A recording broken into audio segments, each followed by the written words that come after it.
along with poor flow and incomplete evacuation of urine. His daytime frequency is 5 and his night frequency is 3. He also complains of urgency with urge incontinence plus interrupted stream and burning maturation. 64 and 4 years of history. Not read. Any other history? He denies a history of hematuria, fever, vomiting or nausea, no history of bowel disturbance, no history of bony pains, hemoptysis or breathlessness. He has undergone right inguinal hernia 6 years ago and also hemorrhoid surgery 3 years back. And he's on silodocil plus bethastride since 4 years. No history of diabetes, hypertension, ischemic heart disease or stroke, asthma. He is a non-smoker and no alcohol habits. And family history, no significance.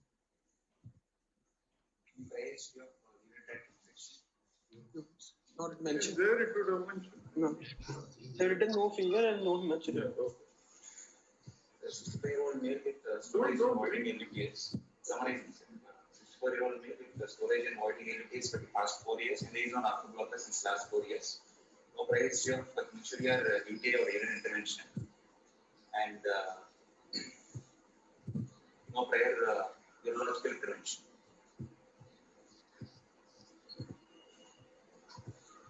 Quickly, what do you think? At this point, I will like to think in the line of benign prostatic hypoplasia, sir. Then the structure in the part, and then vesical characters.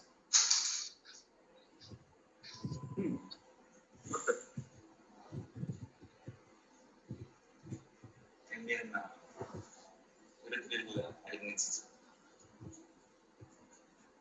No proximal daily. Urethral malignancy first or prostate cancer first?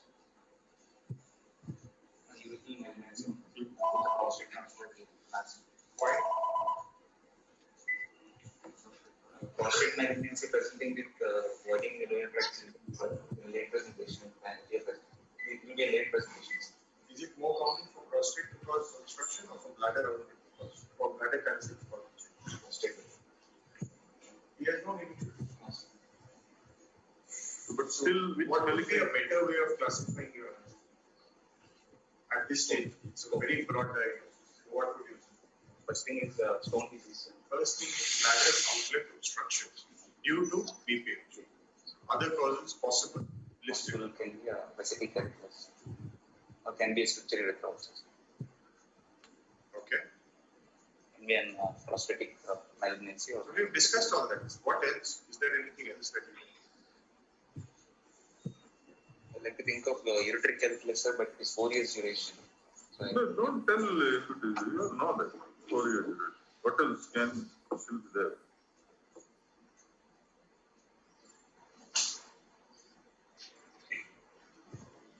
natal stenosis of the All that is part of this thing. Can it be due to tuberculosis? can be. You should tell that. Can it be carcinoma institute of the blood? Urethral carcinoma, I can mention. Huh? Urethral carcinoma. No, urothelial carcinoma usually will present with hematuria and all. Carcinoma institute, not likely. So, more specifically, likely to be carcinoma institute with no hematuria.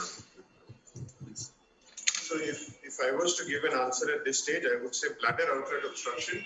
Most common cause would be BPH. Second would be strictured urethra. Third would be prostate cancer.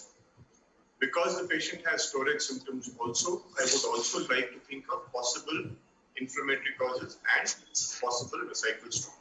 In the inflammatory causes, GUTB is, because he has obstructive voiding symptoms also, GUTB may or may not be there. The absence of frequency, suggests that GOTB may not be there.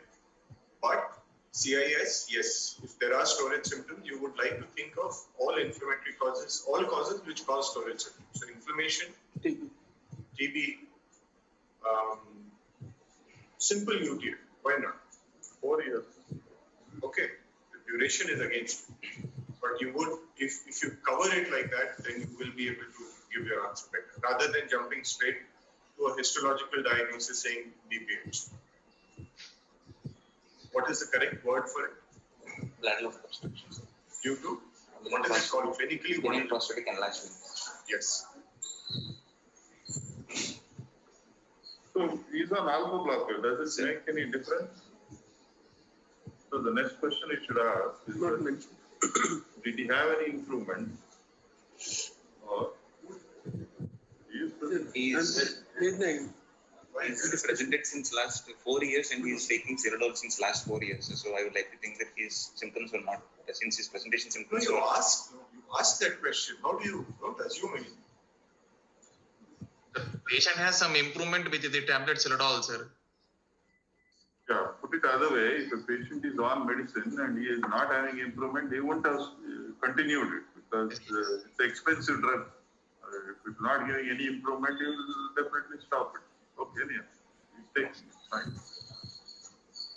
So proceed. What do you want to do? thinking Anything more? the differential diagnosis of malignancy also. I would like to You have history told of loss of appetite or loss of weight, cough. It's all there. Not and there. thing. Not there. He said all. No loss of appetite, no loss of weight, sir. I would like to go for examination of the patient. Sir. No other history. Every day we ask, no? Sexual history, I can ask. How is his sexual history, sir? Siladol there or Siladol Is there? nocturia 3 times a day significantly bothersome to anybody? So you don't want to ask any history related to that? Any sleep disturbance he is having? Yes, sir. He's having sleep disturbance, sir.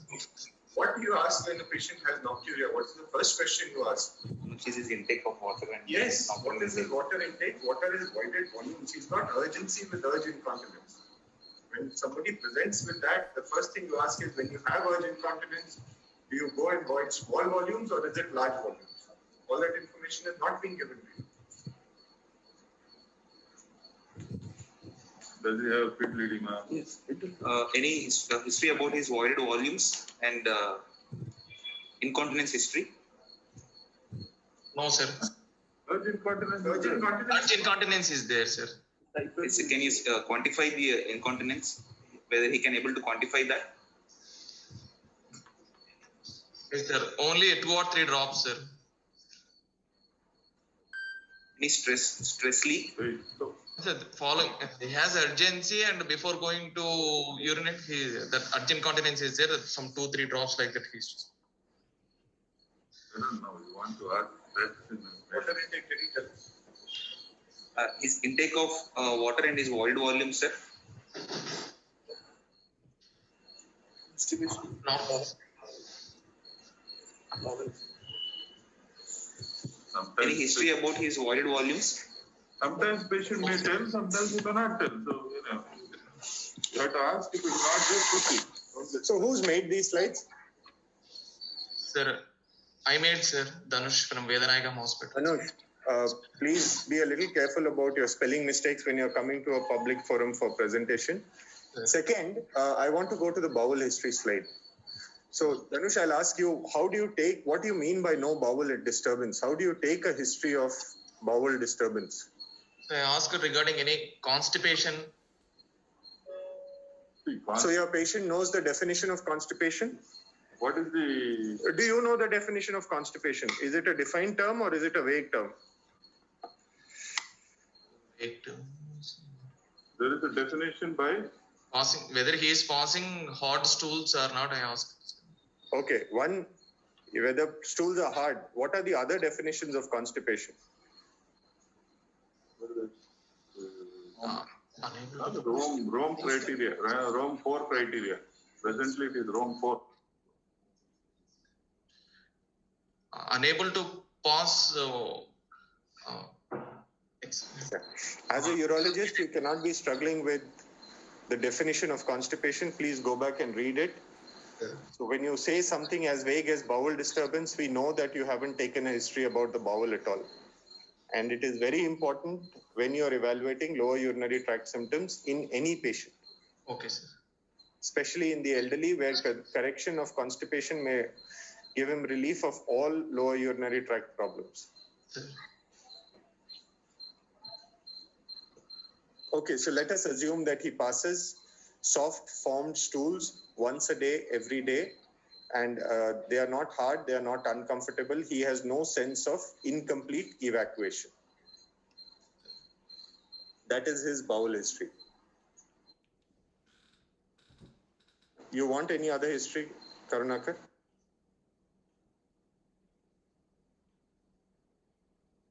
Exam. He wants to examine. Can we go on?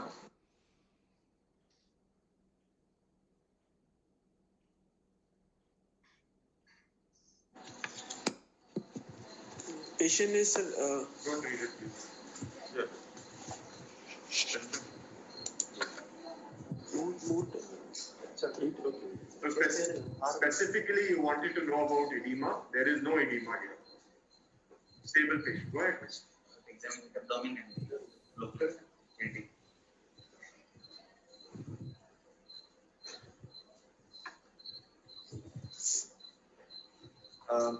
Dhanush, again, if a bladder is palpable, it is palpable. You don't have to qualify it saying up to umbilicus and beyond umbilicus. Okay, sir. Palpable.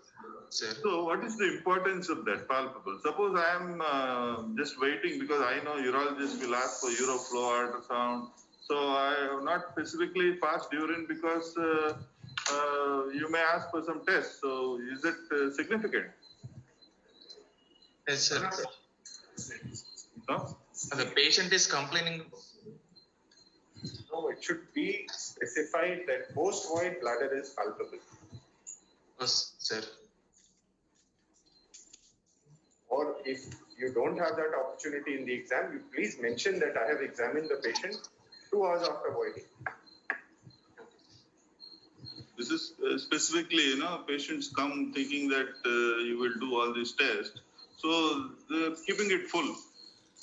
So it's relevant only if the patient says, I'm not in whatever. You have passed urine immediately before or whatever. Okay, sir. Why?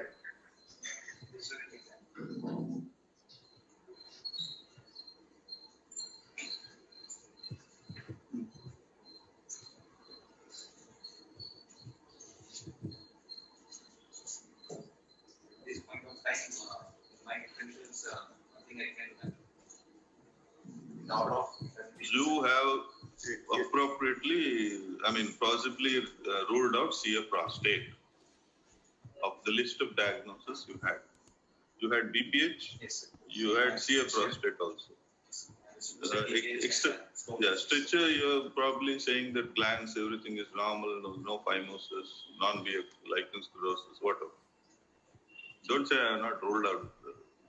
One, you said the bladder is palpable, so it's not, may not be tuberculosis because it's well distended bladder. In tuberculosis, you may get the smaller capacity. Possible. Okay. At this point of time, you So are you happy with the digital rectal examination?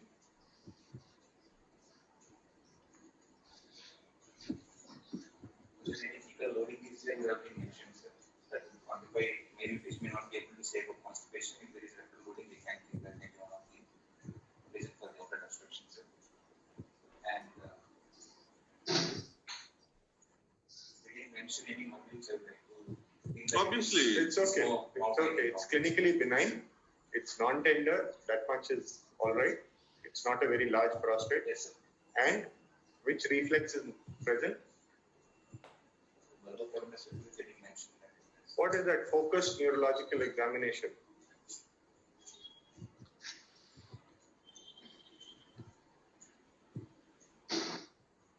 You check for perianal sensations and you check for the reflex. So we'll assume it is normal. So when we discussed our differentials, you did not say it, we did not remind you that all these symptoms could be due to a neurogenic cause. systemic causes also. Okay.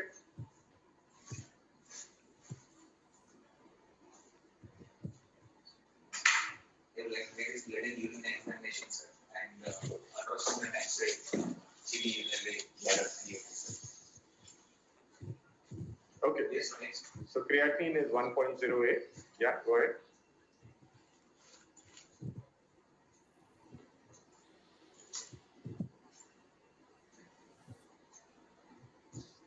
Also finding, sir, microscopic injury Good. and Dr. Mohan will jump on you. clothing. It is physical examination, chemical examination, last is microscopic examination. Is there a positive finding in the physical examination? Clothing urine was Yes, don't miss it. cases. Okay. No other significant finding in the physical examinations. Yeah. And pulses and RBCs were beyond the level of normal range. And bacteria. What is the normal range of pus cells and what is the normal range of RBCs in the urine? 3 to 5 pulses and 2 to 4 RBCs. 2 to 4. 2 to 3 RBCs. Up to 3. 1 to 2 is normal. 3 or more is considered as microhematuria. This was the definition in Campbell some time ago. If it has changed, anybody can correct us, please. Okay. Then what else? Epithelial cells are also showing 4 to 6 years old. Like to think that it is properly cut down in the Okay. like they were shown plenty and no crystals were seen. So as for this, what is your first diagnosis? My first diagnosis is a lack of infections and In the urine, what would you think of it? UTI. So patient probably has a UTI. Okay. So urine culture is positive. What is your comment?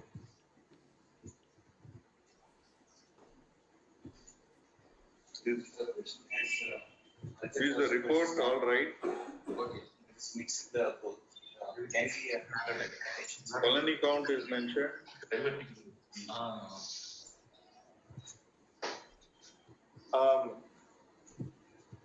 How did we come up with this magic number of 10 to the power of 5 each bacteria being significant UTI?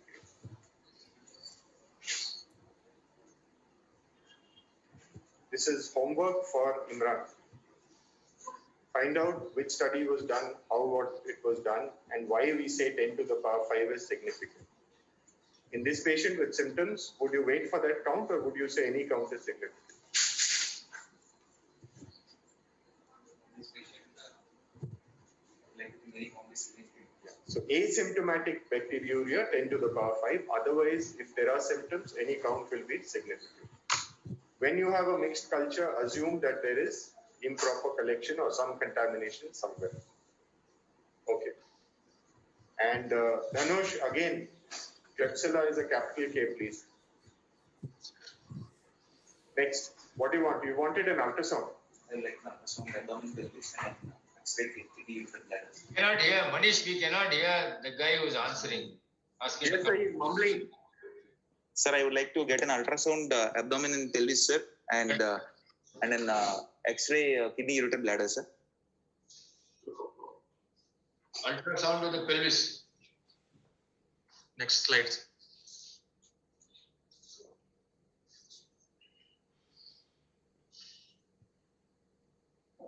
Any other images available in ultrasound? Yes, sir.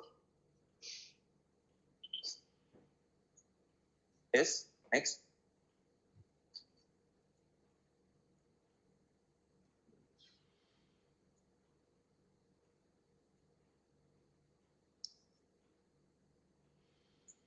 Go back to the first image. Start describing the first.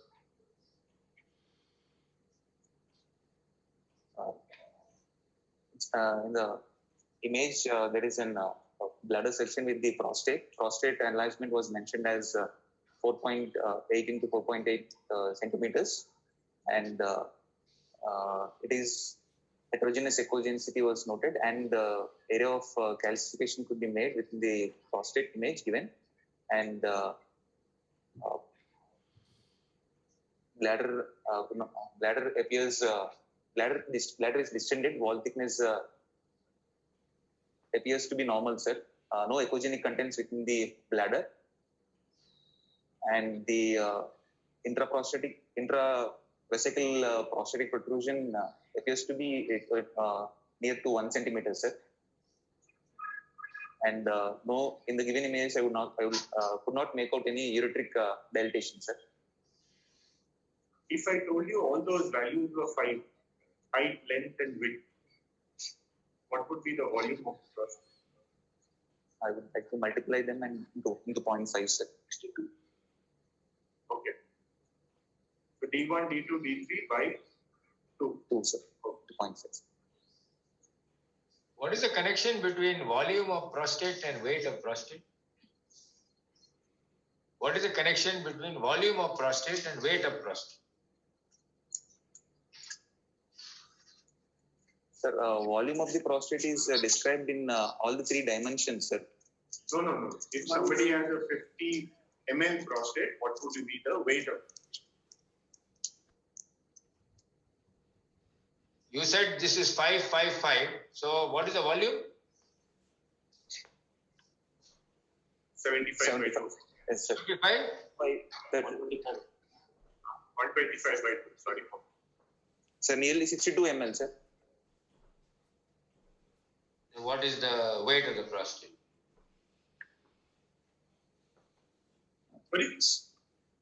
Huh? Sorry, sir. No. No, find out. Homework. One more homework for you. Yes, sir. It will be same, sir. Same. Yes, sir. Specific gravity is 1, sir, for prostate. Specific gravity. Where is specific? then- Don't go. Wait. Sorry, density. Density is 1, sir, for prostate. That's why volume and weight will be equal, sir. Why is the density 1?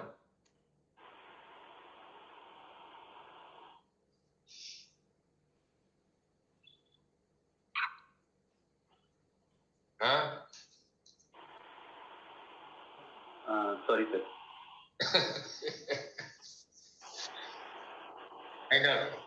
Find out. Huh? Yes, sir. Right. Carry on.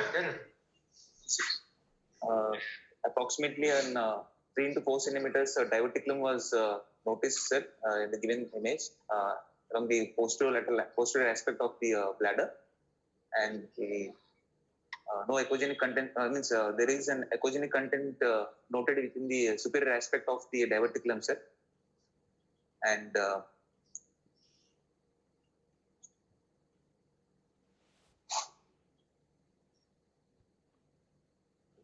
thickness appears to be approximately 3 to 4 mm wall thickness, sir, of the diverticulum, sir. The bladder appears to be normal. Diverticulum has a wall, eh? Sir? Diverticulum has a wall? Oh, it's not a muscle, not a smooth muscle, sir. Do you think the thick wall structure is the bladder or the thick wall structure is the diverticulum?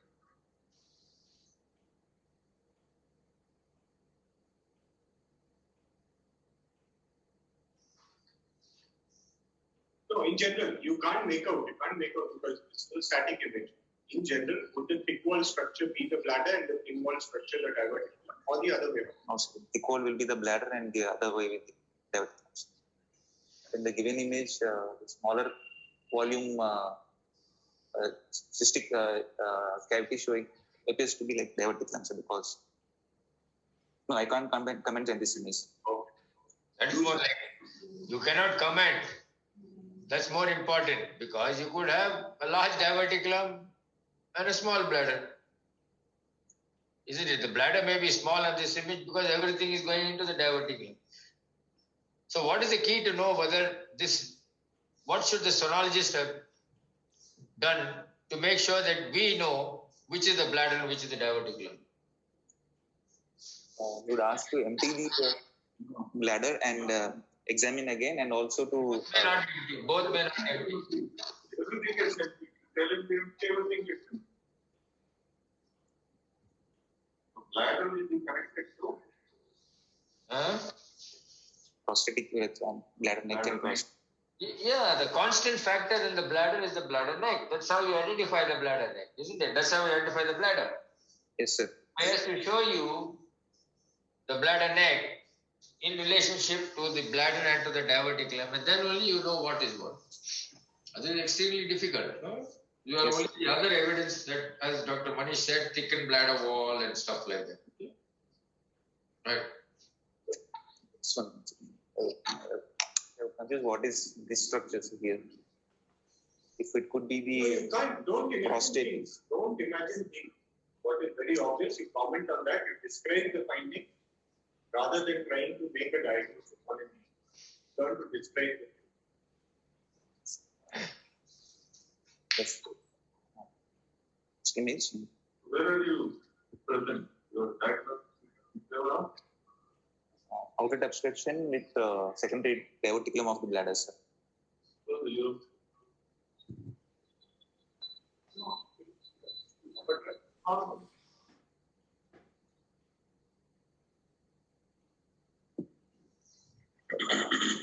I would have not asked for an uroflowmetry of palpable bladder with high postvoid residual urine, since the void volume is also 130 ml. How do you know what you are palpating is the bladder or the diverticulum?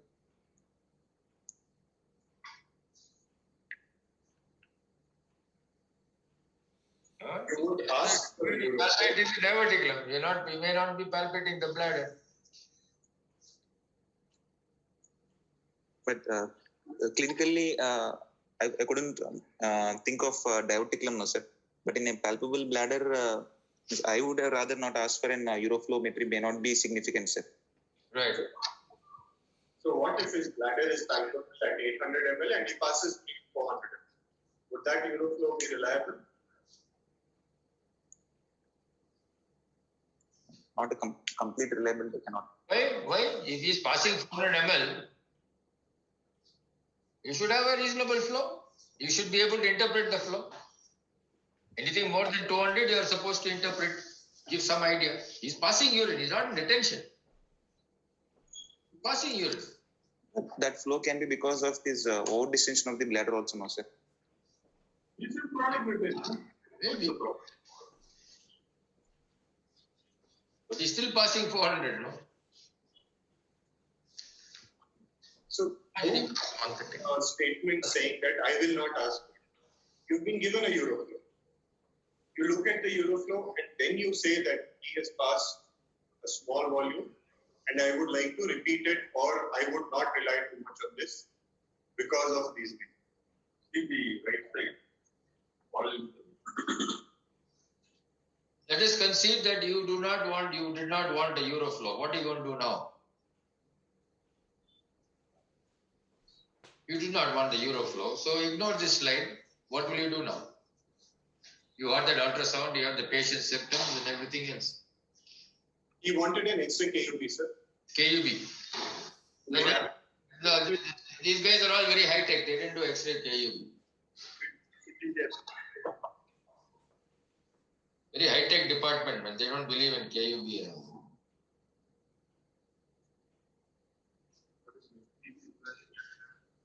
So what would you like to see on an X-ray KUB? Karuna, sir. I would like to see any radiopaque shadows within the ureter bladder region, sir. I would like to check for the images. There are no calculus. I would like to not expect any vesicle calculus in the X-ray, sir. So one you would like to. The ultrasound has shown you those things. The ultrasound would have shown you those things also. Yes, sir. Ultrasound would have shown me the So what calculus. specific reason are you looking for in the KUB? To look for the bowel status also, sir. His colonic loading and rectal loading, if anything is there. Okay, what else? And also to comment on the spine, sir, because in one difference, without this image, we have a differential of neurogenic bladder also. So any comment on the spine would have been. Your physical examination did not suggest any. No, sir. Physical examination, there is no neurological deficit, sir. Nothing, no neurological deficit. So what great neurological deficit are you going to see on a KUB? Yes. You might see some occult what? You might see some occult what on a KUB? What's a common thing that they find on a KUB? Occult. It's called occult. Huh? or spina bifida can be made out, sir. Yes, occulta spina bifida, which has no connection with any voiding symptom at all. Sir, yes. Still, many people make diagnosis of neurogenic bladder just because somebody's got an occult spina bifida on a KUB. Please read Paul Abrams, please read all these other books which are there. There's on spine, there's no connection. It's just a finding. If there's an obvious neurological deficit, it will be manifest on clinical examination. Just an occult spina bifida at L5 is a very common finding and it's got no connection with the bladder symptoms.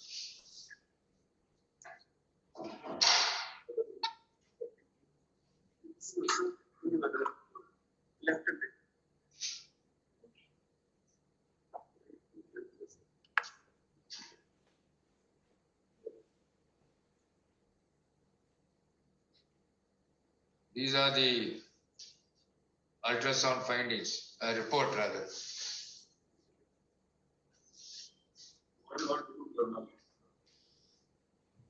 Sir, first, according to this presentation and evaluation wise, he didn't had any upper tract changes, he didn't had any renal dysfunction, he didn't had any history of UTI also, sir.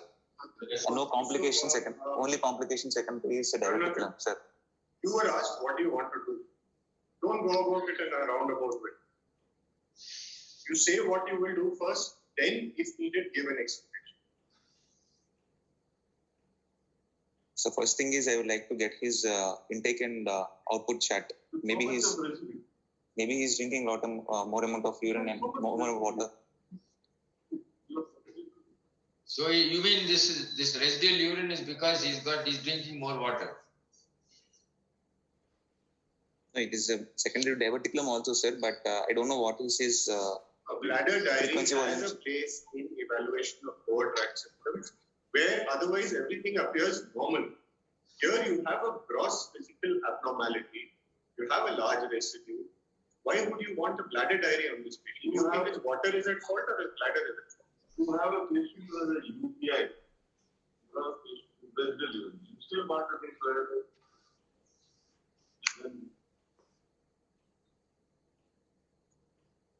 So remember, the rule for a bladder diary is sugars are controlled, there is no active UTI, there are no stones, there is no inflammation, there is no tumor sitting there.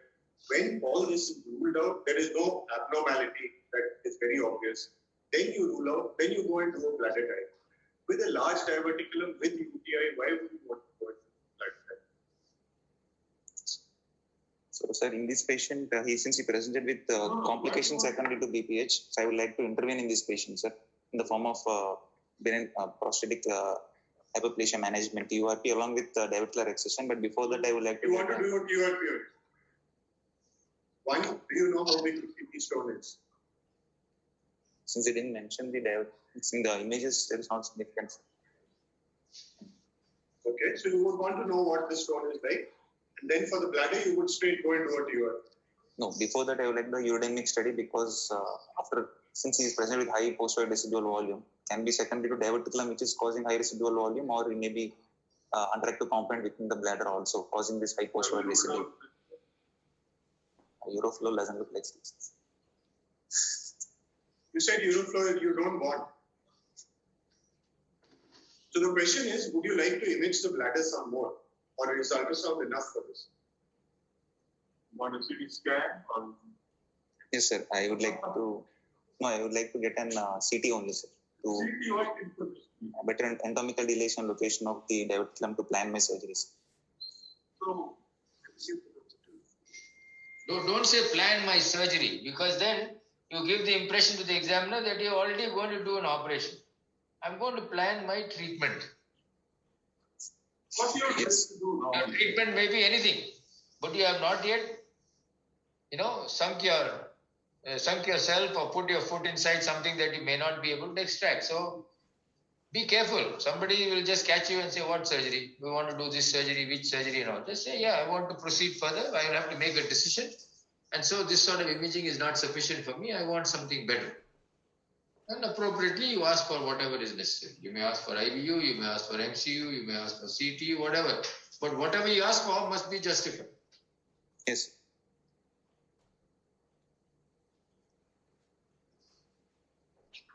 So what do you want? I would like to get an CT, contrast enhanced CT of the kidney ureter bladder, sir, and then followed by that I would like to plan my urodynamic study also, sir. After ruling out the strictures, sir. So if I did, rule out by doing it? if I don't have a uroflow, I would like to do a calibration analysis. What would be a better image?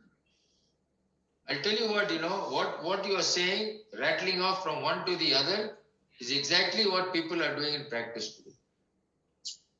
They are jumping the gun and landing themselves in deep trouble. I think the stricture is got this thing, go, but you put on dilator, you put something else. You feel you have to do something to the patient, is it? Try to keep your hands in your pockets for some time, understand the problem, and then proceed. Don't be in a hurry. Yes, sir.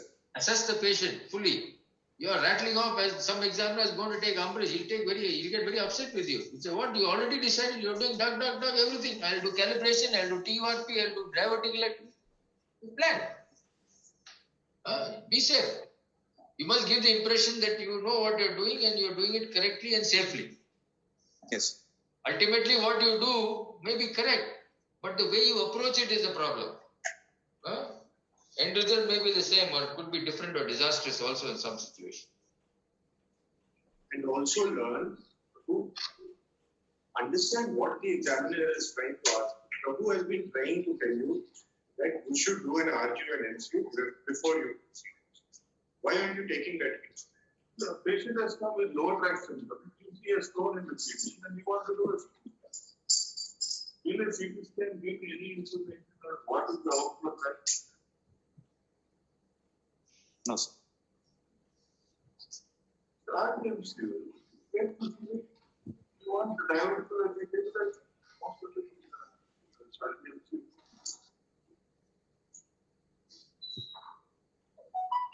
Now, diagnosis of BPH and stricture. You do what? You want to give a picture every or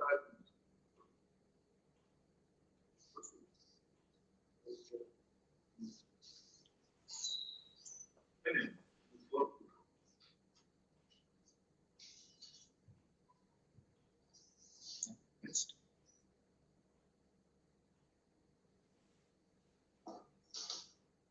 Next. you roll out. There is an hyperdense shadow in the right kidney, sir. Not small. This is accurate.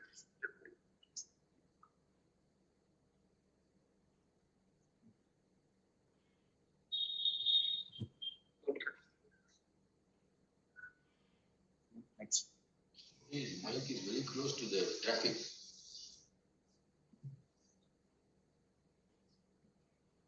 Window may be open.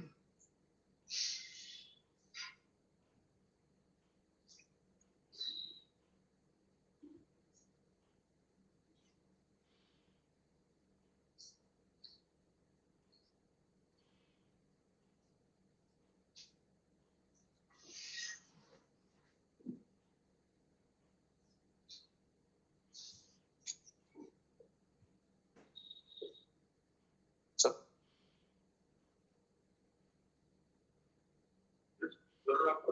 What do you know?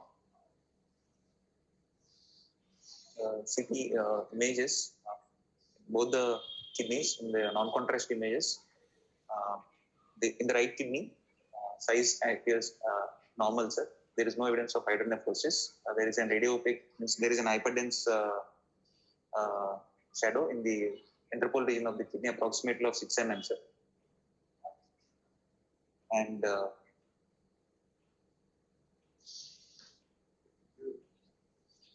around 4 mm. It's okay. And left kidney, there are no size appears normal and no hydronephrosis and no hyperdense lesions noted and no ureteric dilatation in the given images.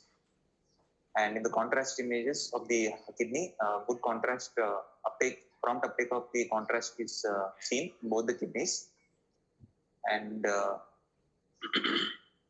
excretion of the contrast is good. in both the kidneys. I could visualize the ureters and the contrast staining the bladder in delayed images, where I could make out an diverticulum involving the left lateral wall of the bladder, approximately of size more than 5 centimeters, the given images, and no evidence of calculi or no lesion within the diverticulum.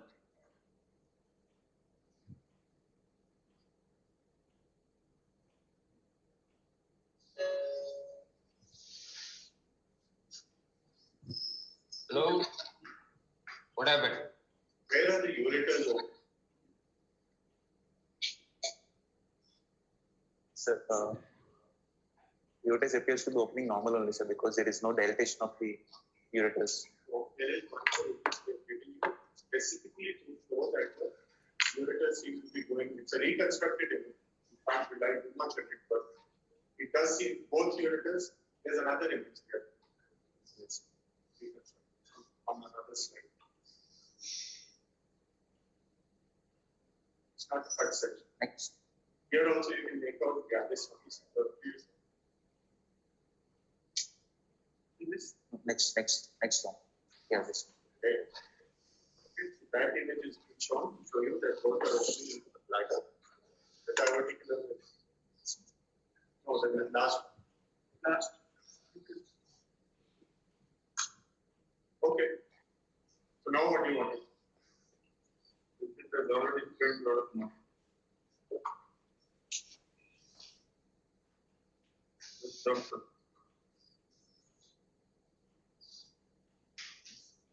Sir, I would like to, since I am planning for intervention, I would like to do a urodynamic study also to check for the status of the bladder. It's contractility of the bladders. Urodynamic is done after imaging study of everything else. The last. Prabhu, you are not clear. What I said is, you need to do imaging of the urinary tract, RGMCU, and then your urodynamics will tell you about the compliance and outlet obstruction and all those things. Why you want to jump directly to urodynamics? Let's say you are planning urodynamics, catheter is not going. So your first diagnosis was bladder outlet obstruction. You have not imaged the bladder outlet. You imaged everything else. Which is why Prabhu is repeatedly saying that if he was your examiner, he won't have passed you. Okay. So have we done an RGU and MCU? No, sir. Okay. So we will assume that the outlet imaging there is no stricture. Let's assume there is no stricture. Now you proceed. You wanted urodynamics. Is there a problem in doing a urodynamics?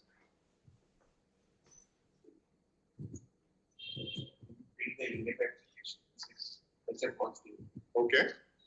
You think it will be cleared? Urinary tract infection will get cleared if you treat with appropriate culture-specific antibiotics?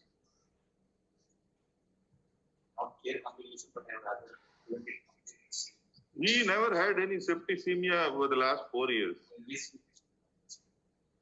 So you cover with the antibiotic. Post-urodynamic, you may have sepsis. That is it. So you will not be able to clear this bladder. I will just take a detour here, slightly away from this.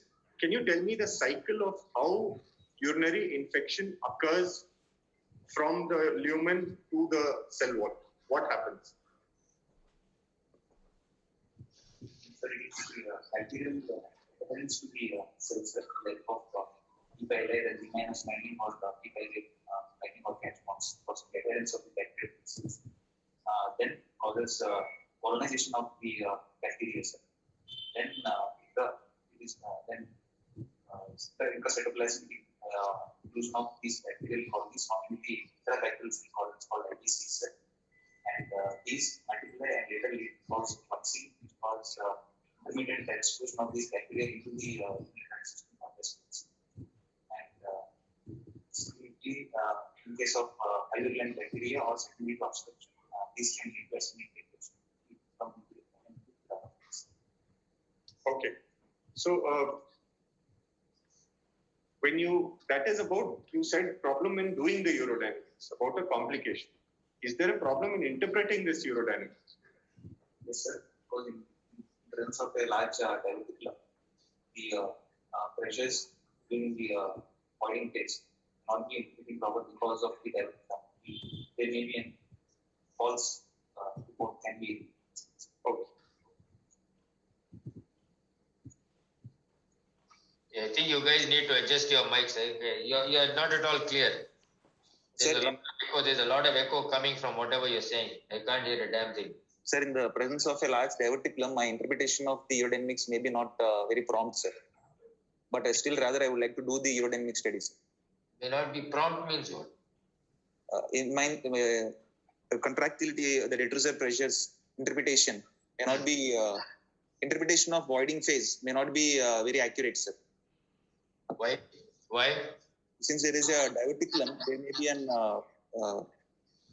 pressure deviation into the diverticulum, which may not give an appropriate information only pertaining to the bladder, sir.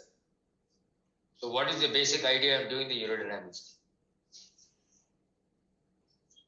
Sir, at least I would like to know the contractility of the bladder, sir, and for the proper counseling of the patient, he may require post-surgery CIC also.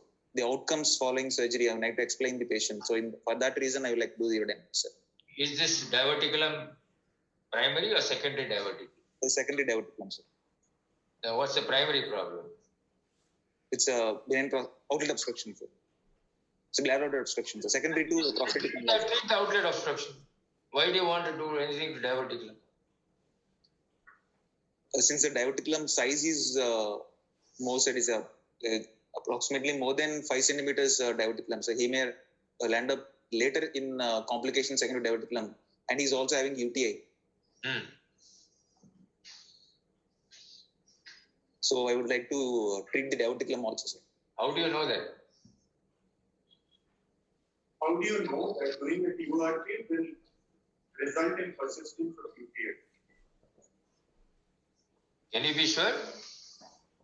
Just because by doing a TURP everything will be all right? Without diverticulectomy, sir? Yeah. Do you do diverticulectomy for everybody? Do you see so many diverticular patients who are posted for TURP or laser prostatectomy? You take out all the diverticulum? No, sir. Then what is it that makes you decide whether you want to do the diverticulum or you want to do the blood? Or you want to do the prostate?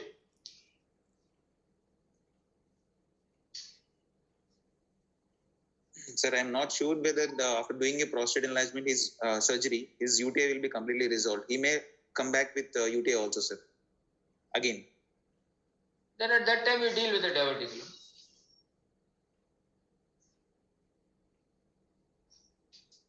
So in the same sitting, I can do an open diverticulectomy with the prostate excision also, enucleation. Again, Open prostate. please learn to take things. Please don't jump the gun. Please listen to what we are telling you in class. If you are being directed back to only a TURP, learn that you are being directed back to only a TURP. Is there a problem in doing a stage procedure? No, sir, no problem. We can Are you do sure that you do the TURP and you do the diverticulum excision guarantee 100% will not happen? Sir is trying to say you go stepwise, be safe, be logical, don't jump the gun, don't try to do 10 things at once. No 10 investigations, no 10 searches. Is diverticulum safe or it is unsafe for this patient? It is safe only, sir. Because there is no upper tract dilatation, means the pressure is being diverted into the diverticulum. So upper tracts are safe maybe because of diverticulum.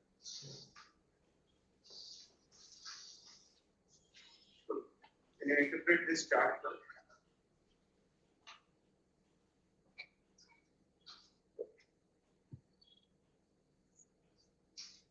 Sir, in this there is in this chart there is both filling phase and the voiding phase being included, sir.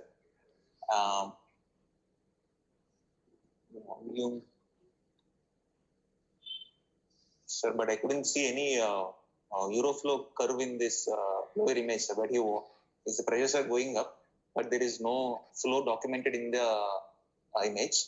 In the filling phase, detrusor appear to be compliant because there is no increase in the pressure. There is no overactivity seen. And at the command to void, the pressures are gone up in the detrusor more than 100 centimeters of water, sir. There is no significant abdominal straining, sir. But there is no flow, sir.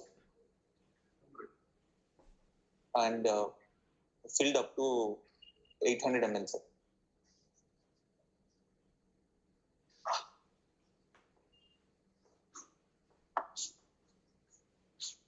So what are you going to do now?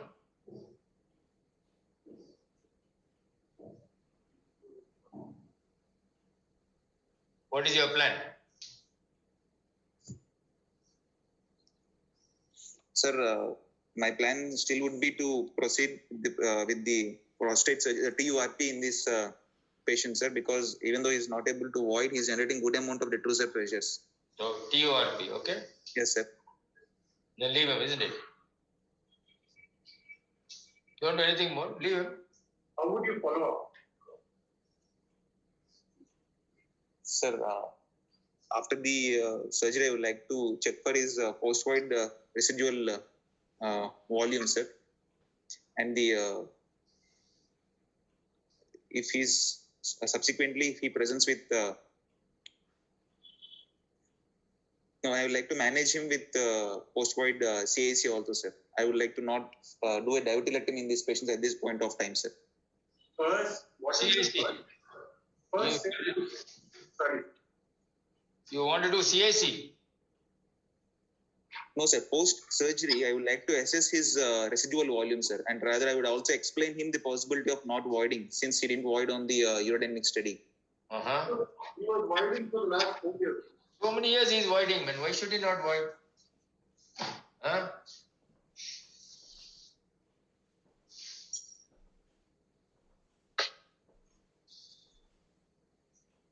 So when you take out a catheter, Sir. either on the same day or 15 days later, what is the first test you ask? Post-void ultrasound pre-post-void, sir. Post-void residual urine and a Euroflow mix. And a Euroflow. You will want this post-operative Euroflow and post-void residual. Yes, sir. Especially in this case. Yes, sir. So ask for it first. Why are you jumping and saying CIC? Not confident of your DRP. You are told URP, you are told CIC, you are told divertilectomy. So let's assume he's voiding well, post-void residual is now 40 to 50 ml. What else would you want in this patient? UTA also. You would like to see UTI is getting.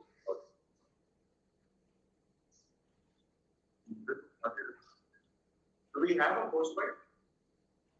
No, no. Oh, okay. He has had his surgery. We can tell you what we did, but we don't know what's going to happen. So I just want to ask Karuna. Before we go any further, I just want to ask, how would you actually decide which came first, the chicken or the egg story here? Is it the diverticulum or is it the prostate in this patient? How would you decide? Okay, you've got all the evidence, you want to do whatever test you want, I concede that. But on the basis of all these tests, how would you finally decide that you want to do diverticulectomy or you want to do prostatectomy?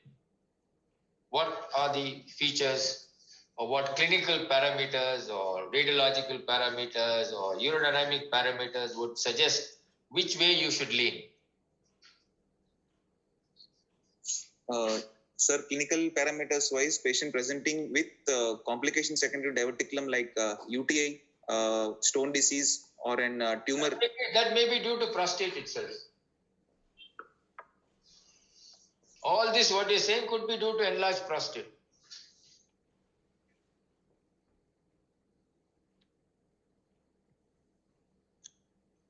The isn't it? You see it in prostatic enlargement. You see UTI, you see stone, you see all the other features, which you'll see here also. The wall thickness also, sir, diverticulum doesn't have an smooth muscle. So what is that? Nothing wall thickness. No, you've got these findings. Think of another set of findings which will tell you that no, I will leave the prostate alone and I will take out the diverticulum. That's what I'm asking you. That is asking you to tell me what you would do in another situation. How would you decide? Have you got what other evidence? Sometimes it may be difficult.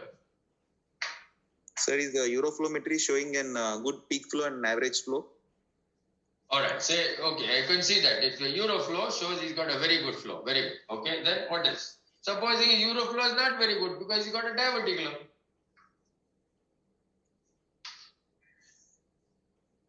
Which other finding He didn't have. seen here will tell you that the diverticulum is actually a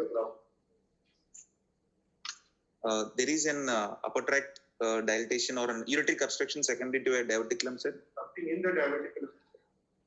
There is no stone calculus. Okay. There is no urothelial. You had done in MCU. What else could you have done?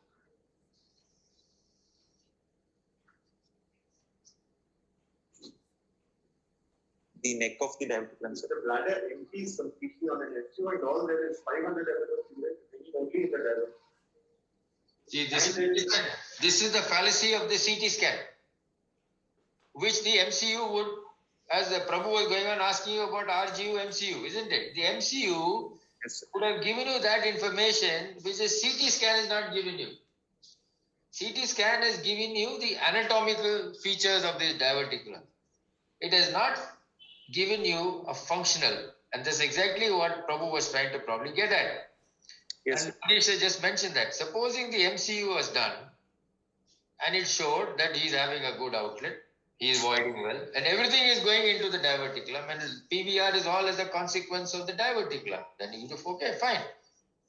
If the urodynamics did not show high pressure voiding, Yes, no high pressure. very low pressure voiding or normal voiding, then you would look at, you'd look at a different thing, that this diverticulum is probably causing all the issues. So there are other ways. You're just lucky that the urodynamics did show high pressure voiding. This again brings us to the point that unless you do a test, you may not be able to decide what to do. But at the same time, you should be able to interpret a test which does not actually tell you what you want to do. Supposing this urodynamics did not show high pressure voiding, then I should be able to decide what I want to do. And sometimes it may be prudent not to do some of these tests, but go on clinical grounds. Your RGS, famous RGU, MCU, the voiding study, all those things can give you an idea as to how would you proceed. At the end of the day, it can be exceedingly difficult sometimes, and you don't know what to do. And you say that, okay, because he's an older man, it's unlikely that this is a congenital primary diverticulum, that I would tackle the outlet first. And then if he has trouble, I'll go ahead and do the diverticulum at the second stage. You discuss with the patient. And sometimes you may find that you have all the answers, you've ticked all the boxes, you've got everything right, so you're fine. So, it's not so easy, especially diverticulum. In diverticulum, it's not easy at all to decide as to what you want to do.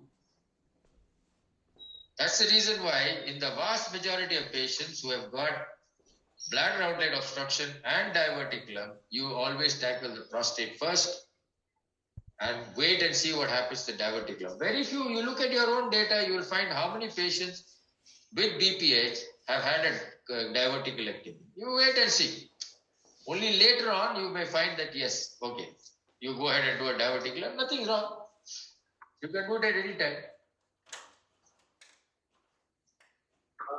But in this particular patient, we opted to resect this prostate and do the diverticulomy all in one shot. In fact, he had two large diverticulum, not one. The second one is hiding behind the bladder. They haven't taken the appropriate views. So we'll have to see whether our decision was right. When we remove the catheter and everything is fine, we'll see what happens to his bladder. His bladder was otherwise quite good. It's just that quite a bit of the work of the bladder has been taken away and the diverticulum, so it will take a while. He's bound to have tremendous amount of frequency, which could be worsened by the fact that he's had his outlet reamed. So, one has to be sure. The important thing is here, the urodynamics has not shown us that the bladder is either poorly compliant or has got phasic detrusor activity. In which case, hopefully that he should recover and go ahead. But if the urodynamics had shown a different situation, then you have to interpret it differently, that's all. Is there a risk to doing diverticular surgery in these patients? Why don't we offer this to all patients? Excise all the diverticulum. What is the risk? You may compromise the functionality of the bladder, sir. What is the location of the diverticulum? It's posterolateral. Lateral In relation to in the VUJs. Close to the reciprocal junction, sir. Within 2 centimeters. What will happen when you are planning the surgery? So we may compromise the listener's plexus of nerves, which are medially placed approximately 1.5 centimeter close to the vesicular junction. You may compromise the neurological insult to the bladder. So they may have a functional problem with the bladders. Sir, if I have to plan diverticulotomy and prostate surgery at the same time, can I tell it is an open prostate surgery, sir? Because I didn't get any dimension of the prostate volume. It appears to be more than 60. Okay, so you Manish is asking a question. I think we need to answer that. Yes, you can do that. I'll answer it for you. You can. If the prostate is large enough for you to enucleate comfortably, you can do an open prostatectomy. Open prostatectomy was done years ago, even before TUR was done. It is just that a smaller prostate may have difficulty in enucleation. But a reasonable size 60-gram prostate should be possible to enucleate. the question that Dr. SVK had asked in my exam was, if I give you a 30-gram prostate, what will you do? And if I give you an 80-gram prostate, what will you do? So the answer was TURP for 30 and open for 40. Right. So just one last question, sir. This is a very well-read patient, and he says, please tell me all the ways of tackling the prostate. Open, endoscopy, after that I will decide. Sorry, I didn't hear that question, Manish. This patient has done his Google search and wants to discuss all the ways of approaching the prostate. Right. So, can Karunakar list out all the ways of tackling an enlarged benign prostate? You should be able to rattle that off, man. Yes, sir. It's an open prostate surgery and minimally invasive prostate surgery, sir. Minimally invasive prostate surgery with laser and without laser. And the minimally invasive prostate surgery without laser would be an bipolar advanced techniques, can be monopolar TURP or a bipolar transurethral resection of the prostate, or bipolar enucleation of the prostate, or a bipolar vaporization of the prostate, sir. And I would like to also mention about the urethral lift, prostatic lift surgery. And there is an non-dermal vaporization radiofrequency surgery called as RESUM, sir. REZUM, RESUM. RESUM is radio frequency? It's a vapor energy, sir. It's a water vapor therapy, sir. And urethral stent is also a minimally invasive procedure. And aquablation is one of the recent prostatic procedures, sir. And prostatic artery embolization, but may not be in the setting of not there. I asked you just to list it out. And in the laser, sir, it's an holmium laser ablation of the prostate and the holmium laser enucleation of the prostate. And in the laser, we have advancements now in the form of visual laser ablation of the prostate was done before. Now it is all enucleation of the prostate. With the recent advancement of thulium laser, it should be the options given to the patients. Anything else? Apart from laser? So microwave ablation is also one of the. No. He said they are no longer in the Google search. He said all those operations were put as defunct. Tuna, TUMT, all these defunct also. Sir, Some operations that people are doing now without using laser, without using what is monopolar, bipolar. They can use more fancy instruments.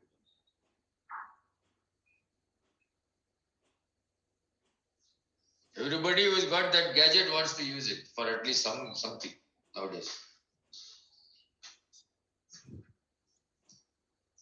You haven't heard of robotic and laparoscopic?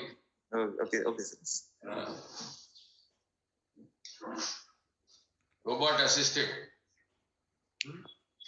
Simple prostatectomy. Yes. Okay. Yes, sir. So you got some homework to do. Manish has given you some homework, no? Yes. There's a famous guy called Cass, K-A-S-S. If you find it, you may get more Manish's answer to the question. I think it is discussed very well in this book called Scientific Basis of Urology. Scientific Foundations. Foundations of Urology. Yes. We have it. Edited first by Jeffrey Chisholm, the late Jeffrey Chisholm. The second edition has come some years ago, and after that is no longer there. There's no other edition after that. Anyway. Right. Thank you, sir. Thank you, sir. He'll tell you what happens to this guy. He's going to come back for his catheter removed. We did both together. Yes, sir. Okay. Yes, sir. Thank you, sir. Thank you, sir. Thank you. Thank you, sir.